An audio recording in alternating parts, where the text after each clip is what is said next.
নমস্কার বন্ধুরা, স্যাটারডে নাইটে আপনাদের সবাইকে স্বাগত। আজ আমরা আপনাদের জন্য নিয়ে এসেছি এক সুন্দর প্রেমের গল্প। গল্পের নাম এক কম্বলের নিচে।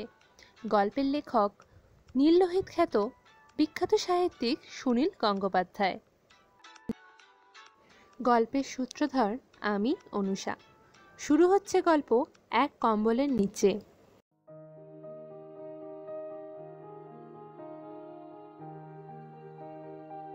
মাঝে মধ্যে মাঝরাত্রিরে স্বামী স্ত্রীর মধ্যে হঠাৎ ঝগড়া শুরু হবে, এ তো অতি স্বাভাবিক ব্যাপার। বিয়ের প্রথম 2 বছর বাদ, সে তো একটানা পিকনিক। তারপর যদি একটি দুটি সন্তান জন্মায়, তখন স্ত্রী তাদের নিয়ে ব্যস্ত থাকে কয়েক বছর। বাচ্চারা এই পৃথিবীতে জবরদখল করতে আসে, তাদের দাবিও থাকে অনেক রকম। ইংরেজিতে দাম্পত্য জীবনে 7 year ইচ বলে একটা কথা আছে, তা নিয়ে তো একটা চমৎকার ফিল্মও হয়েছিল রূপসী মোহিনী ম্যারিলিনের মনরোকে নিয়ে। বাংলায় বলা যায় 1 দশকের গাঁট। সেটা পেরোলেই স্বামী স্ত্রীর জীবনটা হয়ে যায় নদীর মতো। কখনো প্রবল বর্ষায় খরস্রোতা, কখনো শীতকালের শীর্ণ নিরুত্তাপ চেহারা। কখনো ঝগড়া হয় না, সব সময় স্বামী স্ত্রীর হাসি হাসি মুখ, পরস্পরের মন জোগানোর কথা। সে জীবন খুবই কৃত্রিম আর সন্দেহজনক। ঝগড়া তো হবেই, তবে ঝগড়া অনেক রকম। বেশিরভাগ ঝগড়াতেই আগুন থাকে না, আলেয়ার মতন হঠাৎ হঠাৎ দপ করে জ্বলে ওঠে, আবার সকাল হতে না হতেই মিলিয়েও যায়। আগুন জ্বলে ঝগড়ায় অনেক সংসার পুড়ে যায়। এই গল্প তাদের নিয়ে নয়। অরূপ আর বিশাখার মাঝে মাঝে আলেয়া ঝগড়া হয়, সবসময় নিজেদের বাড়িতেই। অন্য কোথাও বেড়াতে গেলে তারা সামলে সুমলে থাকে, বিশেষত কোথাও বন্ধু বান্ধবের কাছে অতিথি হয়ে থাকলে বড় জোর একটু আধটু কথা কাটাকাটি পর্যন্ত চলতে পারে। তাছাড়া একেবারে আদর্শ দম্পতির ছবি। তবু একবার একটু বেশি ঝগড়া হয়ে গেল। আগে তার একটু পটভূমি বলে রাখা দরকার। অরূপের বন্ধু অগ্নিব থাকে শিলচরে, ঠিক শহরে নয়, অদূরের চা বাগানে। অনেকবার সে আমন্ত্রণও জানিয়েছে, ঠিক সুযোগ হয়ে ওঠেনি। এবারে অরূপের অফিসের কাজে মণিপুর যেতেই হলো, সুতরাং অতিরিক্ত কয়েকটা দিন বন্ধুর কাছে কাটিয়ে আসা যেতেই পারে। বিশাখা কলেজে পড়ায়, তারও এখন ছুটি। ওদের ছেলে পড়ে নরেন্দ্রপুরে, সে হস্টেলে থাকবে। অগ্নিভ চা বাগানের ম্যানেজার। তার অতি চমৎকার বাংলো, 2-3খানা গাড়িও ব্যবহার করতে পারে। খাওয়া দাওয়ার ব্যবস্থা দারুণ। অগ্নিবর স্ত্রী রীতার স্বভাবটাই হাসি খুশি, খুব ভালো গানও গায়। সুতরাং 4 জনে মিলে বেড়ানো, আড্ডা, খাদ্যপানীয় সদ্ব্যবহারেই ছুটির কয়েকটা দিন কেটে যাওয়ার কথা। এর মধ্যে ঝগড়াঝাটির তো প্রশ্ন ওঠারই কথা নয়। তবু এক রাত্রে দরজা বন্ধ ঘরের মধ্যে দপ করে জ্বলে উঠল আলিয়া। এই আলিয়াতে বেশ আঁচও আছে। ঝগড়ার উপলক্ষ একটি কম্বল। দ্বিতীয় দিনে অগ্নিভূ কাছাকাছি চা বাগানের কয়েকজন বন্ধুকে নেমন্তন্ন করেছিল সন্ধেবেলা। আরো 3টি দম্পতি, সবাই উচ্চ শিক্ষিত, উচ্চ চাকুরে এবং উচ্চ বংশের মানুষ। কাবাব ও মাছ ভাজা সহযোগে প্রিমিয়াম স্কচ, চিতাবাঘ শিকারের গল্প ও হাসি ঠাট্টায় কেটে গেল কয়েকটা ঘন্টা। তারপর ডিনার। এসব জায়গায় এরকমই হয়ে থাকে। অগ্নিভ আর রীতার সবচেয়ে ঘনিষ্ঠ বন্ধু শওকত আর রোশেনা। চেহারার দিক থেকে অন্তত এমন মানানসই স্বামী স্ত্রী খুব কমই দেখা যায়। শওকত যেমন সুপুরুষ, রোশেনারাও তেমনি রূপসী, যেন সিনেমার নারী পুরুষ। বস্তুত চলচ্চিত্রের নায়ক নায়িকা না হয়ে ওরা দুজনে কেন চা বাগানের নিস্তরঙ্গ জীবনে দিন কাটাচ্ছে তা বোঝা শক্ত।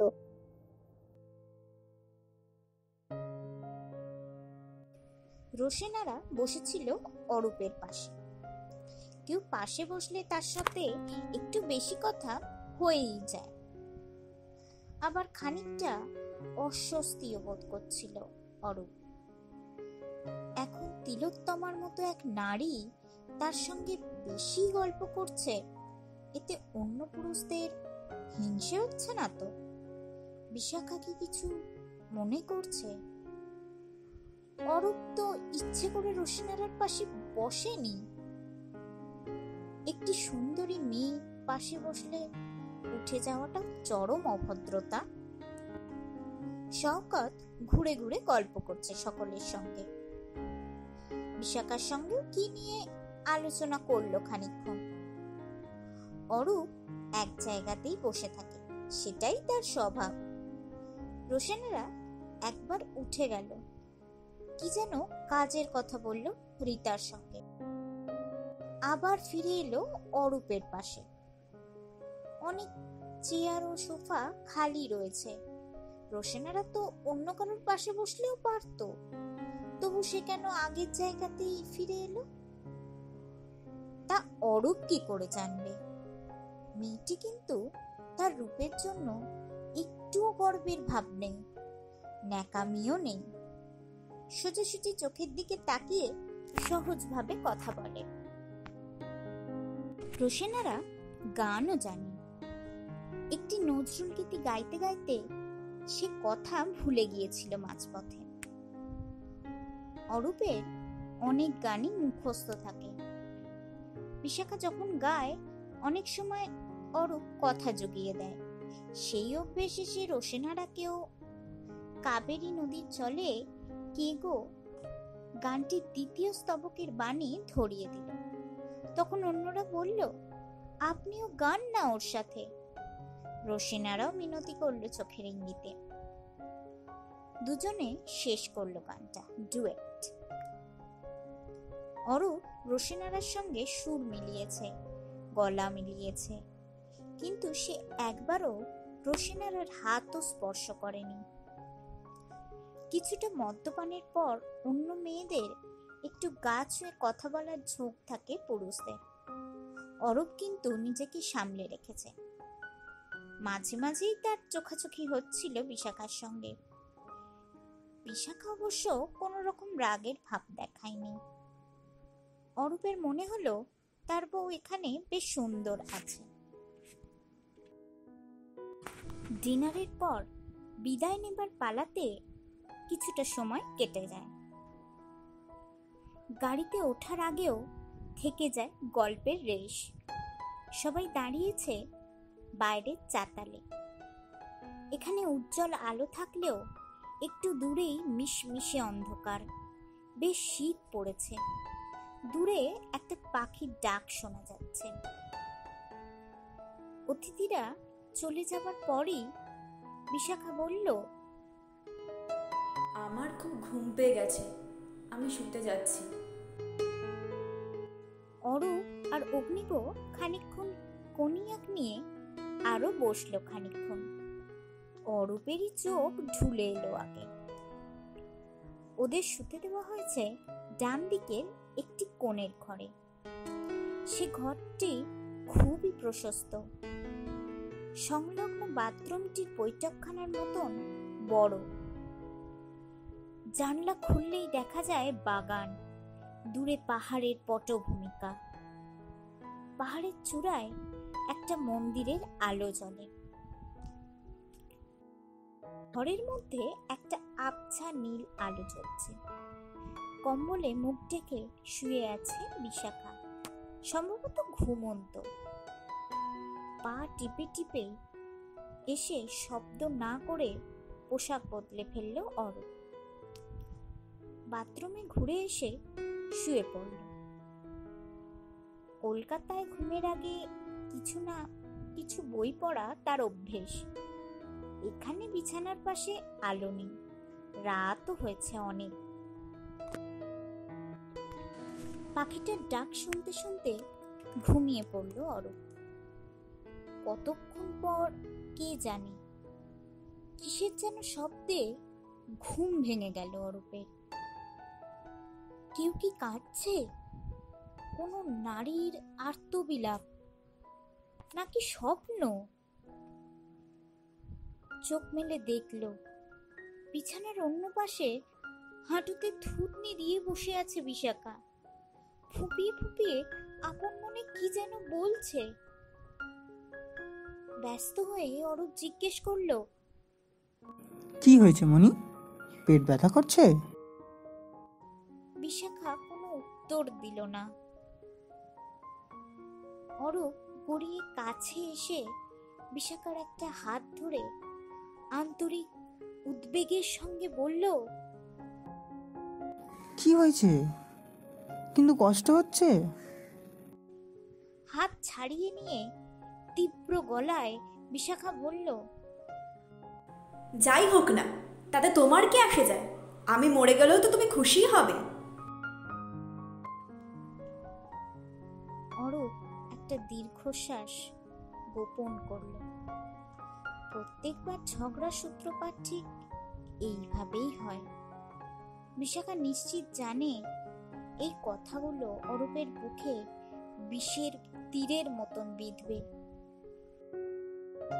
মানুষ যে দোষ করে না, সেই দোষের অভিযোগ করলে সবচেয়ে বেশি আহত হয়।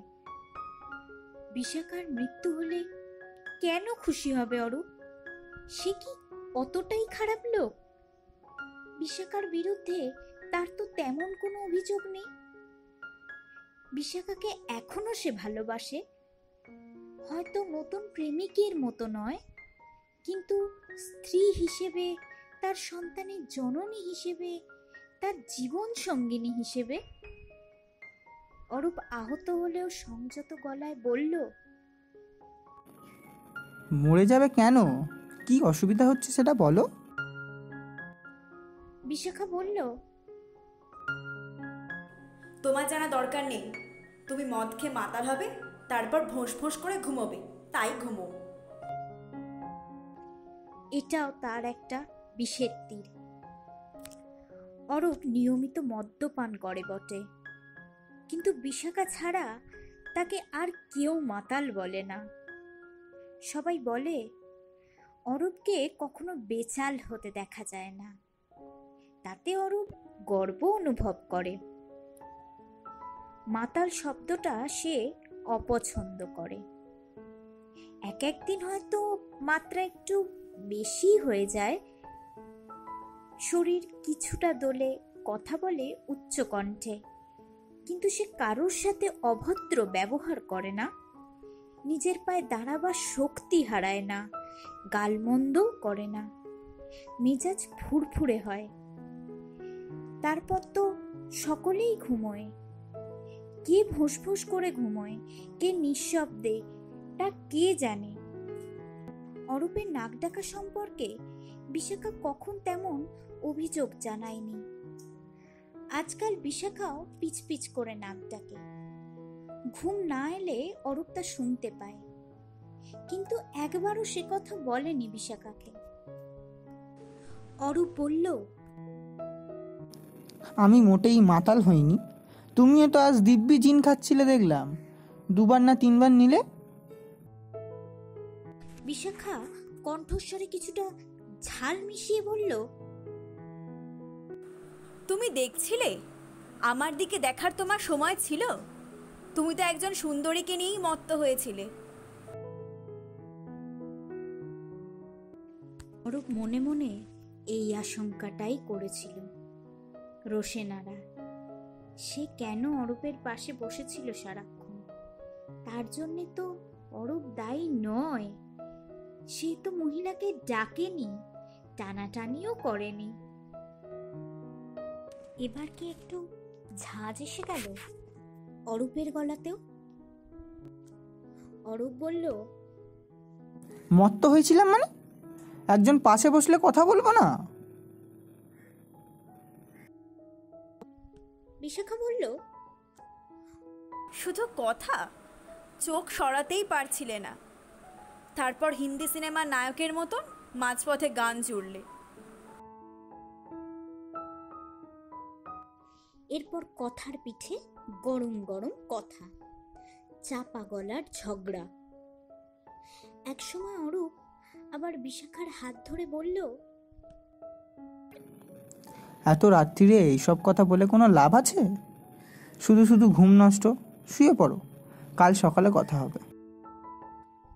বিশাখা বলল, তুমি ঘুমোচ্ছিলে, ঘুমোও না। কে বারণ করেছে? আমি একটুও ঘুমোতে পারিনি এতক্ষণ। তুমি নেশার ঝোঁকে কম্বলটা টেনে নিচ্ছিলে বারবার। আমার ইচ্ছে করছে এক্ষুনি কোথাও চলে যেতে। এরকম বিছানায় কেউ শুতে পারে? শীতে কাঁপছি। কাল সকাল হলেই আমি কলকাতায় ফিরে যাব। তুমি থাকো এখানে, সুন্দরী মেয়েদের নিয়ে ফষ্টি নষ্টি করো। আমি এখন দেখতে খারাপ হয়ে গেছি। অরূপ বলল, মনি প্লিজ প্লিজ, তুমি মোটেই দেখতে খারাপ হওনি। আমি তোমাকে আগের মতনই ভালোবাসি। বিশাখা বলল, বাজে কথা বলো না। সব পুরুষরাই স্বার্থপর। কম্বল টেনে নিয়ে নিজে ঘুমোচ্ছ, হাড়কার স্বপ্ন দেখছো। এদিকে আমি। আসল সমস্যাটা কি তাহলে কম্বল নিয়ে? এই কম্বলটা খুবই অভিনব। খাটটা মস্ত বড়, অন্তত ৩-৪ জন শুতে পারে। ৪খানা মাথার বালিশ, 2খানা পাশ বালিশ, কিন্তু কম্বল একটি মাত্র। এত বড় কম্বল দেখাই যায় না। এবং মখমলের কভার, ভেতরে যে উল আছে তা বোঝাই যায় না। ভারী নরম আর আরামের। এই কম্বলের নিচে অন্তত 4 জন শুতে পারে। চা বাগানের বাংলোয় নিশ্চয়ই আরো অনেক কম্বল আছে, কিন্তু স্বামী স্ত্রীর জন্য যে এই একটি মাত্র কম্বল দেওয়া হয়েছে তা নিশ্চয়ই এই কম্বলের বৈশিষ্ট্যের জন্যই। মধ্যরাত্রির বিবাদ একসময় থেমে যাবে। স্বামী আর স্ত্রী দুদিকে ফিরে শোবে, একসময় ঘুমিয়েও পড়বে। কিন্তু অরূপের আর ঘুম আসে না। মাতাল হওয়ার অভিযোগ তাকে কষ্ট দিয়েছে। একটি সুন্দরী মেয়েকে নিয়ে মেতে উঠে নিজের স্ত্রীকে অবহেলা করার অভিযোগ সে মানতে পারেনি। অবশ্য এরম অভিযোগ সে আগেও কয়েকবার শুনেছে। সবচেয়ে বেশি আঘাত সে পেয়েছে স্বার্থপরতার কথা শুনে। সে স্বার্থপর। স্ত্রীকে শীতের কষ্ট দিয়ে সে একা কম্বল উপভোগ করেছে। নিজে কম্বল গায়ে না দিয়েও ছড়িয়ে দিতে চায় সে বিশাখাকে। এক একজন পুরুষের শোয়া তো বেশ অদ্ভুত ধরনের হয়। ঘুমের মধ্যে তারা সারা বিছানা ঘুরে বেড়ায়, পাশের লোকের গায়ে পা তুলে দেয়। বিয়ের আগে অরূপের এই দোষ ছিল খুবই, এখন শুধরে গেছে। বিশাখা কখনো অরূপের শোয়া নিয়ে দোষ দেয়নি, কিন্তু কম্বল টেনে নেওয়া। কলকাতায় দুজনের জন্য আলাদা আলাদা কম্বল থাকে। বিয়ের পরে প্রথম দিকে দুজনের আলাদা কম্বল ছুঁড়ে ফেলে দিতে ইচ্ছে করে। ইদানিং দুজনে যখন শুতে যায় তখন তাদের জন্য আলাদা কম্বল থাকে। ঘুম বিঘ্নিত হলে বিশাখার খুবই মেজাজ খারাপ হয়ে যায়। হয়তো সব মেয়েরই হয়। এখন বিশাখার জন্য 2/3 কম্বল ছেড়ে দেওয়া হয়েছে। ঝগড়ার পর বিজয়িনী হয়ে ঘুমিয়ে পড়েছে বিশাখা। শুধু জেগে থেকে ছটফট করছে অরূপ। এই জাগরণ অন্যরকম। আমরা অনেক সময় ভাবি সারা রাত ঘুম আসছে না। আসলে পুরোপুরি জাগ্রত থাকার বদলে এক অন্য আধো ঘুম, পাতলা পাতলা স্বপ্নের মধ্যে সময়টা কেটে যায়। অরূপ আধা জাগ্রত অবস্থার মধ্যে অনবরত ভেবে যেতে থাকলো একটাই কথা, সে স্বার্থপর। সে বিশাখার কাছ থেকে এত বড় কম্বলের অনেকটা কেড়ে নিয়ে নিজে ঘুমিয়েছে। বিশাখার অভিযোগ হয়তো পুরোপুরি মিথ্যে নয়। সে কি অন্য দিনের তুলনায় আজ বেশি মদ্যপান করে ফেলেছে? রূপসী রোশনারের পাশে ছিল বলেই তার শরীরে বেশি জন্মনেই হয়ে গিয়েছিল। এত বড় কম্বল, তবু ঘুমের দোষে সে বিশাখার গা থেকে টেনে নিয়েছিল নাকি? হতেও তো পারে। আধো ঘুমের মধ্যে অনুতপ্ত বোধ করল অরূপ। বিশাখাকে তার আরো ভালোবাসতে ইচ্ছে হলো, কিন্তু এরকম ঝগড়ার পর হঠাৎ ভালোবাসার কথা ঠিক বিশ্বাসযোগ্য মনে হলো না।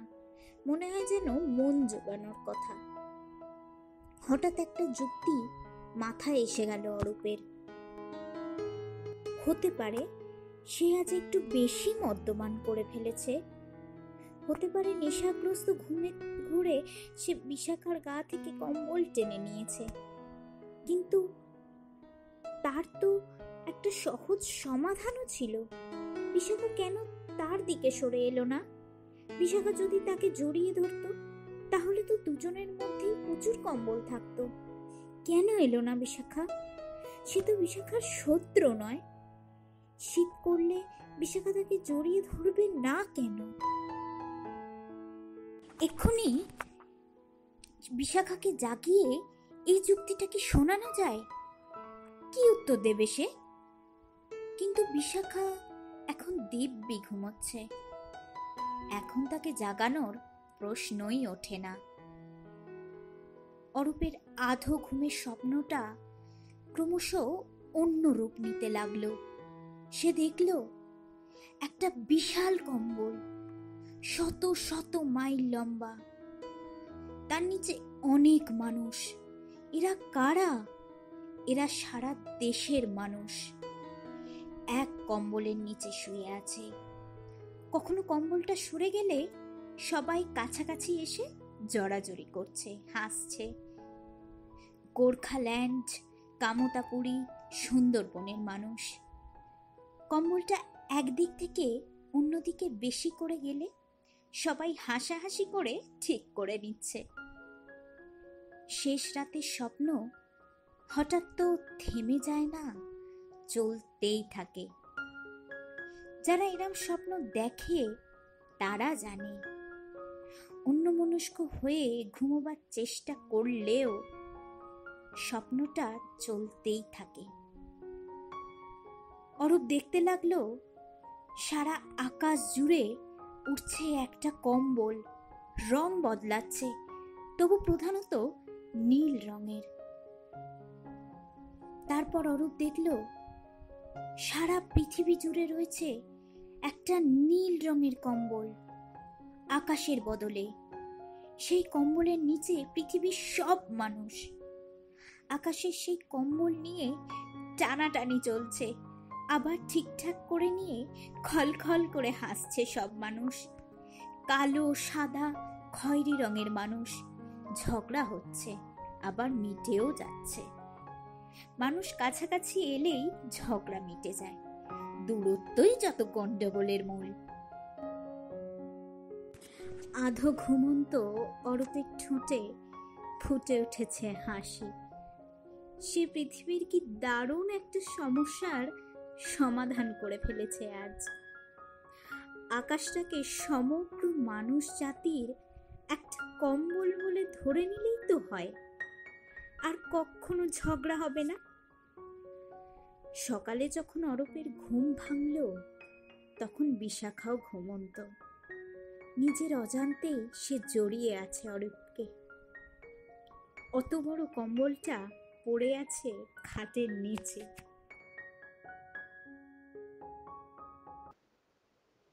শুনছিলেন গল্প এক কম্বলের নিচে। গল্প পাঠে সৃজিতা। অরূপের চরিত্রে আকাশ, বিশাখার চরিত্রে স্বাগতা। আজ এই পর্যন্তই। ভালো থাকুন, সুস্থ থাকুন।